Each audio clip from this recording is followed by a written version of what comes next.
আমি কি করে হেনা করি তারই ভিডিও করলাম, কারণ সকলে হেনা করলে নাইটি টাইটিতে দাগ লেগে যায়, কিন্তু আমি কিন্তু পরিষ্কার পরিচ্ছন্নভাবে হেনাটা করি।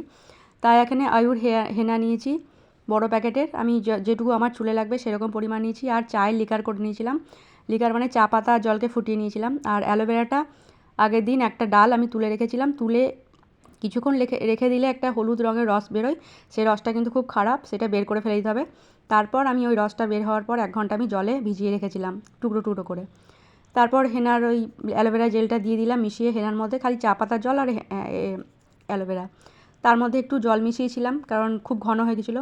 তাই এরকমভাবে প্রথমে সামনে লাগিয়ে নিলাম, হাত দিয়ে পুরোটা সামনে লাগিয়ে নিয়েছি, চুলটা পিছনেই ছিল, নাইটিতে লাগেনি। তারপর সামনে দিকে দুই পার্টিশান করে তারপর আমি হেনাটা লাগিয়ে নিলাম, তাহলে নাইটিটাও নোংরা হবে না আর আমার হেনাটাও ঠিকঠাকভাবে লাগানো যাবে। ব্যাস হয়ে গেলে গার্ডার বেঁধে আমি 2 ঘন্টা ওয়েট করবো, তারপর ধুয়ে নেবো শ্যাম্পু দিয়ে। এরকমভাবেই করি হেনা।